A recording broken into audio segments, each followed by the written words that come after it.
Hola, bienvenidos de nuevo a Laberintos, todos los caminos del conocimiento. En esta oportunidad y esta nueva temporada de Laberintos hemos querido invitar a todos los investigadores que de una u otra forma han adelantado proyectos cofinanciados. El término cofinanciado refiere entonces a aquel proyecto que ha tenido algún apoyo de otra institución de carácter universitario, una entidad pública o una entidad privada. Hoy vamos a conversar con el profesor Andrés Botero Bernal. Profesor, bienvenido a Laberintos. Hola, Mauricio. Y nos va a hablar un poco del espacio y el tiempo vital de la historia del derecho en América Latina. Es un proyecto que él ha venido trabajando con el profesor Ramón Narváez del Instituto Tecnológico de Monterrey, Universidad Mexicana, ¿verdad, profesor? Sí. Bueno, entonces para empezar un poco a conversar del tema que ustedes han venido investigando, y esta iniciativa trabaja un concepto a lo largo de su proyecto que es la Historia, ¿verdad? Sí, cierto. ¿Cuál es ese término para que le contemos a los televidentes allá en sus casas en qué consiste y por qué se convierte como en la columna vertebral de su proyecto de investigación, profe? Sí, la Historia es la manera como nosotros conocemos la disciplina de historia del derecho. Es una disciplina jurídica que estudia lo que fue el derecho en el pasado. Y eso lo llamamos Historia. El prefijo ius significa derecho. Historia, correcto. Historia del derecho. La historia del derecho. ¿Y por qué se convierte como en el eje transversal o la columna vertebral? Es decir, cuando hablamos, claro, del tiempo vital de la historia del derecho en América Latina contemporánea, eso se convierte en, obviamente, la columna vertebral, el ir al pasado y traer todo lo que quedó allá del derecho para aplicarlo a su investigación. Sí, aunque en este proyecto que hicimos Ramón y mi persona, más que ir al pasado, lo que queríamos preguntarnos era cuáles son las posibilidades de la historia del derecho en las facultades de Derecho de América Latina. Es decir, no es tanto hacer un viaje al pasado, es preguntarnos qué puede pasar hoy día con la historia del derecho. ¿Y por qué dentro de la propuesta de investigación es reconocida la historia del derecho como una subdisciplina de impacto reducido? Porque es que ahí ustedes hablan un concepto de impacto reducido. ¿Por qué no nos explica en qué consiste el impacto reducido y esa relación que tiene con esa subdisciplina? Bueno, lo que decíamos en el proyecto de una manera muy general es que la historia del derecho ha sido progresivamente abandonada en las facultades de derecho y también dentro de la propia disciplina jurídica. Sí. La disciplina del derecho ha sido tomado como una hija menor, si podríamos utilizar esa metáfora. Eso es lo que nosotros decimos que es de impacto reducido, no porque la historia del derecho no pueda dar más, lo puede hacer, es porque las facultades de derecho cada vez abandonan más esa preocupación por el pasado. Los compañeros que hacen ciencia del derecho no trabajan el tema histórico y yo creo que la historia del derecho ha sido subestimada. Ahí usted toca un tema bien importante, profesor Andrés, y es que la historia del derecho en Colombia no ha sido tan estudiada como en otros países como México. O Argentina, y que el profesor Narváez, junto con usted, han concluido que nosotros estamos muy dispares en relación con ellos. ¿A qué se debe esa disparidad? Bueno, aunque también el tema es relativo, porque la historia del derecho en México, en Argentina, es débil incluso frente a otras subdisciplinas jurídicas.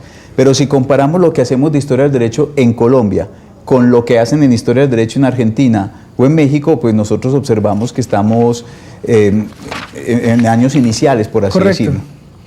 Bueno, en términos generales, ¿qué es un jurista? Porque uno empieza a tratar y a leer su proyecto de investigación, profesor Andrés, y empieza a tocar temas y conceptos que para nosotros que no somos de la rama del derecho se nos vuelven complejos. ¿Qué es un jurista visto desde su proyecto, verdad? Esa es una pregunta difícil de responder, porque por la palabra jurista yo puedo tener muchísimas acepciones, muchísimos significados. Tradicionalmente se ha querido distinguir, y esto es una tradición que se remonta incluso a Roma, el abogado del jurista, para decir que el jurista es un abogado que logró un reconocimiento mayor, ya sea porque tiene una mayor competencia ética, porque tiene una mayor experiencia o porque es alguien con un gran reconocimiento teórico. Entonces nosotros utilizamos la metáfora del jurista en el sentido de que queremos retar o proponerle a las facultades de Derecho en la región que no solo formen abogados, que también busquen juristas. Y esa sería como la misión, es decir, o que todos los abogados deberían ser juristas, por lo que usted habla de la ética sí. y de sus competencias. Sí, ese sería pues como un ideal, que sería un ideal, pero de todas maneras uno observa las dificultades como que este ideal se pueda llegar a concretar. Correcto. Y ustedes plantean ahí en ese proyecto que la ius historia es la memoria de lo jurídico y del jurista. Cierto. ¿Por qué? Bueno, partiendo de la base, qué pena le interrumpo, profesor sí. Andrés, que ya usted nos ha explicado qué es la ius historia, qué es el jurista.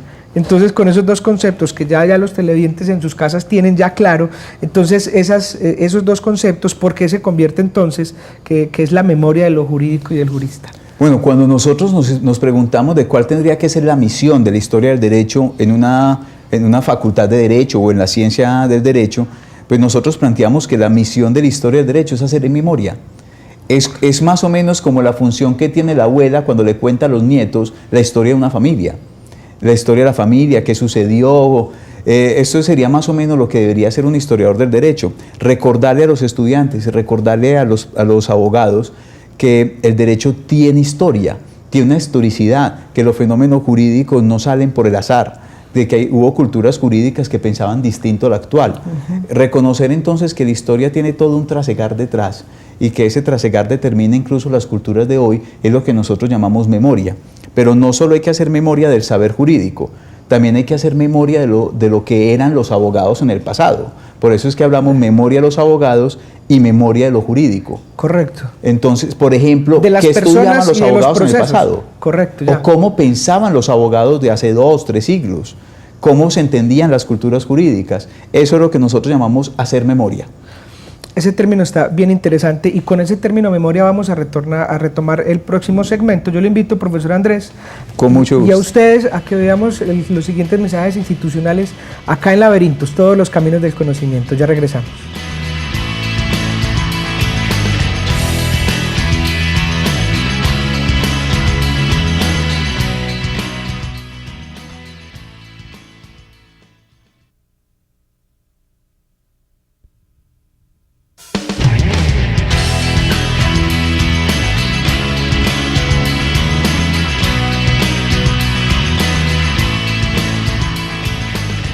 El espacio y el tiempo vital de la historia del derecho en América Latina contemporánea. Es el tema que nos convoca hoy en Laberintos, todos los caminos del conocimiento. Acompañado del profesor Andrés Botero Bernal, hoy he aprendido unos conceptos bien interesantes del derecho, no sé si ustedes también en sus casas, porque han intentado, el profesor Andrés Botero con el profesor Ramón Narváez, del Instituto Tecnológico de Monterrey, adelantar lo importante que es la historia del derecho para nuestro presente. ¿Es verdad así, profesor Andrés? Sí, correctamente. Bueno, ahí ustedes, dentro del proyecto de investigación, hablan de otro término del cual vamos a aprender en este momento, es los mitos fundadores. Dentro de la propuesta está ese término, sí. Bueno, ese concepto, mitos fundadores. ¿Qué es eso, profesor? Bueno, este es un concepto que viene de la antropología, que sintetizando señala de que los grupos humanos se construyen a partir de dogmas, de discursos que terminan siendo absolutos. Y estos discursos que con el tiempo cada vez se vuelven más absolutos y más intransigentes, por así decirlo, y que lo que permiten es generar relaciones de identidad dentro del grupo, es lo que también hace la historia del derecho, investigar los mitos fundadores que existen dentro del saber jurídico, para desmitificarlos. Correcto. Y entonces ese mito, bueno, ¿se desmitifica o se vuelve realidad? ¿O Sí, en la medida que nosotros estudiamos esos mitos, pues volvemos el mito una realidad y podríamos darnos cuenta que es mitológico y que es real verdaderamente. Correcto. Yo se lo puedo dar con un ejemplo muy sencillo. Sería para que lo capte. Y allá en las casas, todos allá entiendan el cuento del mito, porque es bien interesante el concepto. Pero incluso se lo voy a dar con un ejemplo que no es jurídico, para que todas las personas lo puedan entender, mejor todavía. Observe que cuando los amigos se reúnen, casi siempre se cuentan las mismas historias que todos conocen, pero cada vez que la cuentan le van agregando algo. Y si uno puede hacer un ejercicio de parar el tiempo, cuando dentro del grupo de amigos, se cuentan esa narración, se hace esa narración, observa que lo que sucedió hace 10, 15, 20 años no es lo que están contando. Era más pequeño. Era más pequeño. Lo que pasó. Exacto, claro. Lo que va pasando. Pero como se va volviendo un mito, y en la medida que se vuelva un mito, que se vuelva un absoluto dentro del grupo, permite que la gente diga, yo pertenezco a ese grupo de amigos. Porque el que no entiende esa historia no es del grupo. El que la sabe se entiende parte del grupo. Por supuesto. Y por eso es que los grupos de amigos se cuentan las mismas historias. Eso es más o menos... Porque cada vez era una historia diferente. Con sí, cada vez se le va agregando adicional. Algo. Y ese agregado termina, por repetirse tanto, termina siendo realidad. Es decir, se repite tantas veces que pasado 15, 20 años, el grupo de amigos va a decir que el hecho, lo que se está narrando, fue tal como se narró y no tal como sucedió. Entonces, la historia del derecho investiga, por ejemplo, muchos de esos mitos, para decirle al abogado o al estudiante de derecho, oigan, cuidado con los mitos. Eso no fue así. Eso tuvo otros factores, eso hay que matizarlo. Esa es otra palabra que nosotros utilizamos mucho en la investigación. El historiador del derecho tiene que matizar los discursos para evitar que se vuelvan absolutos. Y yo creo que esa es una de las misiones de la historia del derecho en una facultad de derecho. Profesor Andrés, ahí también es interesante aclarar que hay una diferencia entre el personaje, el historiador de derecho, y el personaje que es profesor dogmático. Sí. O sea, ¿qué relación o qué diferencias hay entre estos dos conceptos que obviamente son vistos desde una persona? Es decir, una persona que se vuelve historiador del derecho y una persona que se vuelve profesor dogmático. En la facultad de derecho solemos llamar dogmático al profesor que trabaja en norma vigente, derecho vigente. Por ejemplo, el profesor de derecho constitucional que trabaja la constitución vigente, el profesor de derecho civil que trabaja las normas de derecho civil vigentes. A él generalmente lo llamamos dogmático, porque trabaja con las normas de hoy. El historiador del derecho no trabaja tanto con las normas de hoy, trabaja con lo que fue derecho. Entonces eso ha generado unas relaciones que a veces son muy tensas y otras veces son muy productivas entre el profesor que enseña la norma que hoy día rige al estudiante con un profesor que quiere decirle al estudiante que hubo otras culturas jurídicas. Y entonces a veces el dogmático tiende a creer que el que no habla de norma vigente no es un buen abogado. Ya. Y a veces el que no habla de normas vigentes tiende a creer que el dogmático se le olvida la cultura. Todo el proceso, Sí, todo entonces, el contexto. El contexto. Entonces en la facultad de Derecho a veces hay relaciones tensionantes entre lo que son los dogmáticos y los profesores. Ahora, no solo historia del derecho, también profesores como de filosofía del derecho o de sociología jurídica. O sea, los que trabajan más bien los temas que nosotros llamamos humanistas dentro de la facultad. Bueno, ¿a qué se refiere cuando emplean la palabra anacronismos dentro del proyecto? Bueno, para que descifremos un poco el término. Sí, este es un concepto que ha trabajado mucho la historia profesional, que consiste en los riesgos, en los peligros que hay de hablar del pasado con términos del hoy. Eso es muy peligroso. Por ejemplo, hablar de una cultura griega, pero con palabras del hoy, eso es riesgoso. Por supuesto. Le voy a colocar un caso para que lo entendamos. La palabra polis. Polis. Polis. Atenas era una polis. Correcto. Ahora, ¿yo cómo traduzco esa palabra? Si uno dice Estado, eso es muy peligroso porque la persona de hoy, cuando yo le digo Estado, pues habla del Estado colombiano, el Estado español, el Estado francés. Y entonces va a creer que Atenas era un Estado como nosotros lo conocemos hoy día. Eso es un anacronismo. Perfecto. Ahora, entonces uno diría, no, traduzcámoslo entonces como ciudad.